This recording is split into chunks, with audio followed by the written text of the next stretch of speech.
Welcome, everyone. Thanks for tuning in to today's episode of Canal Days, what life is like in the industrial Connecticut River Valley. As always, I'm your host, Carrie, along with my co-host, founder of Historical Tours of Greater Holyoke, Robert Camus. Our Canal Days series explores historic sites throughout Massachusetts with Robert's expertise of the state's history as our personal guide. Each episode, we discover another historic location or landmark, exploring the significance with it. Today's episode will be exploring the Catholic churches of Chicopee, Massachusetts. So, can you elucidate on the first ever original Catholic church to be opened for religious activity in Chicopee? That was the St. Matthew's Church. It was the first one in western or central Massachusetts, and thus it was a very important one. It was, it's now gone, but it was a wood-clad church. It was within about 120 feet of the present location of the Holy Name of Jesus Church, which is the church that took over its place, so it had the same parishioners. It probably was built about 1840 or so. It had a cemetery associated with it, of course, still there. And this thus is the first. The next, and when it was made, that was part of Springfield, and Chicopee didn't come to 1848. So the next one that came along was a church called St. Benedict's, and then you had two going. Then came St. Michael's Church in Springfield. So what a lot of people think is St. Michael's was first. No, it was the third of all. It's too bad I never found a picture of the church itself, but I have found a map of its location. It was on Pleasant Street at the corner of School Street, and these streets are right off of South Street, which of course was where Holy Name Church itself is. So this was the beginning. John Brady was probably the first pastor, and from there it grew to William Blenkinsop, who would be the last pastor of St. Matthew's and the first pastor of the Holy Name Church. And can you divulge about the successor church known as the Holy Name of Jesus Christ? This one was built under the instructions and plans of William Blenkinsop, and there it would be the Gorge Church that's still there. It no longer occupies a vacant church, but it was a functional church for an extremely long time, over 150 years. And they made it in neo-Gothic fashion. It would be a church that replaced St. Matthew's, of course, and that pastor replaced him. But it didn't have a school until slightly later on. In the 1860s, it would have the St. Joseph's School for girls, the first Catholic school for girls ever in western or central Massachusetts. And stay tuned, and we will be right back after this quick break. Are you fascinated by history and eager to explore the hidden gems of Massachusetts? Or maybe just looking for an enjoyable cultural activity for the family? Look no further than Historical Tours of Greater Holyoke, founded by Robert Camus. With over a decade of experience, Robert offers captivating public tours and presentations of historic sites and landmarks throughout the state. Whether you're interested in canals, cemeteries, or charming old churches, Robert's tours provide a unique and enriching experience for all. And that's not all. You can also book private tours tailored to your interests, ensuring a personalized and unforgettable adventure. Perfect for families or groups of all sizes, making an exciting hands-on learning experience that brings history to life.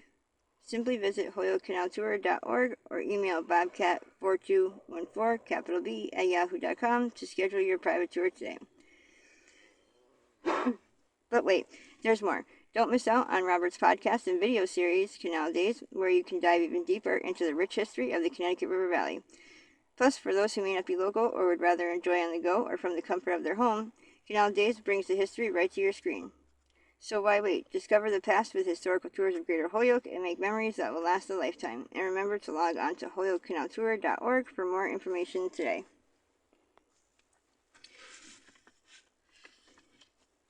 Can you inform us on the Catholic churches that were started for the people of Chicopee who were of Quebec ethnicity? Sure, there's quite a few of those because French Canadians love to come to the mill towns and cities of southern New England, and they would start up a whole communities for themselves. And so I'll mention some of these along the way. The St. Rose de Lima Church, which serves the Aldenville neighborhood. It's quite a gorgeous little church now, but in its beginning, it was a very small place, almost a chapel instead of a church. And so for that reason, it didn't start off on its own until 1909, but it was a mission church before that of a Nativity Church since 1897. Now, the St. George Church is the same situation. It was a mission zone. It started its life as St. Joachim Church, founded in 1893, and it got a name change in the new church in 1924, the St. George Church.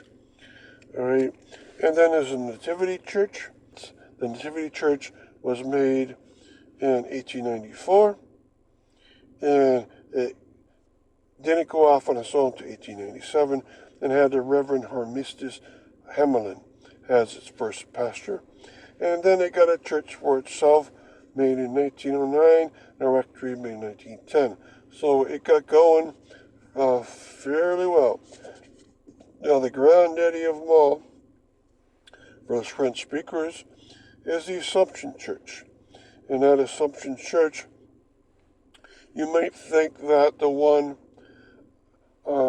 that's on Springfield Street is the old one. No.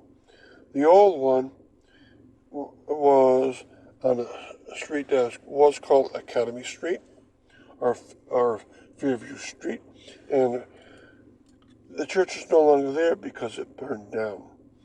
But what's happened along the way is that it waited 10 years, and then it built up to one on Springfield Street. Now, it stayed as a mission church for a long time, from 1871 to 1885, before it was finally off on its own as a real church. Its first pastor was Évariste Pelletier, but his second pastor was the one that really made it grow greatly, and that was Frederick Bonneville. He served from 1893 to 1928. Right, and he grew the church to incredible. And can you describe the Catholic churches that were opened for the people of Polish ethnicity due to the language barrier, mainly speaking the Polish language in Chicopee? All right.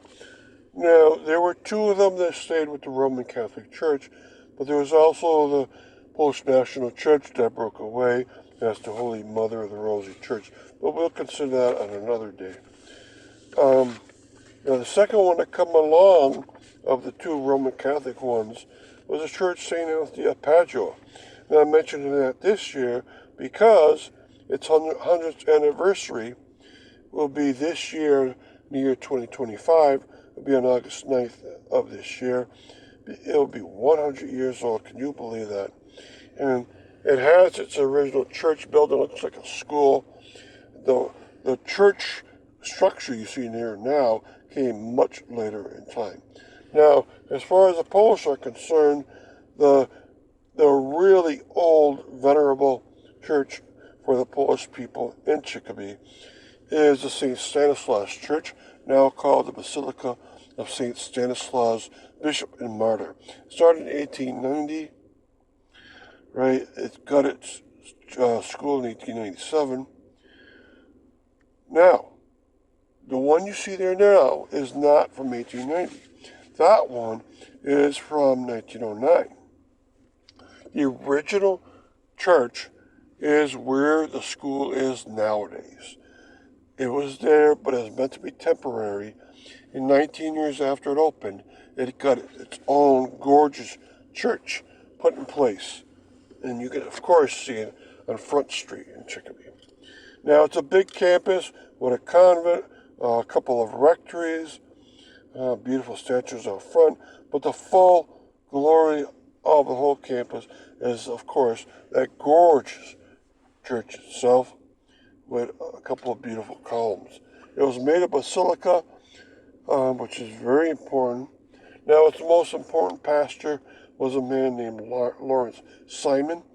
He was not the first, but he came along and grew the parish up to great heights. He was here for 25 years, from 1914 to 1939.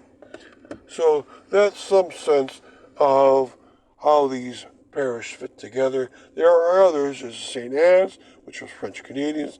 There was St. Mary's, right? There's so many of them. Episode on the Chicopee Catholic churches and joining us on our journey through the rich history of the Connecticut River Valley. We hope you enjoyed uncovering some of the hidden gems and fascinating stories that shaped our past and the state of Massachusetts. And a special thanks to Robert Camus, founder of Historical Tours of Greater Holyoke, for sharing his passion and expertise with us. Remember, you can find more information about Robert's tours, book private tours, and explore Canal Days video and podcast series at holyokecanaltour.org. And if you enjoyed today's episode, please like, comment, and share, and we'd love to hear your thoughts and suggestions for future episodes. Until next time, keep exploring and discovering the history that surrounds us. Thanks for listening, and don't forget to tune into our next episode of Canal Days on holyokecanaltour.org. Until next time.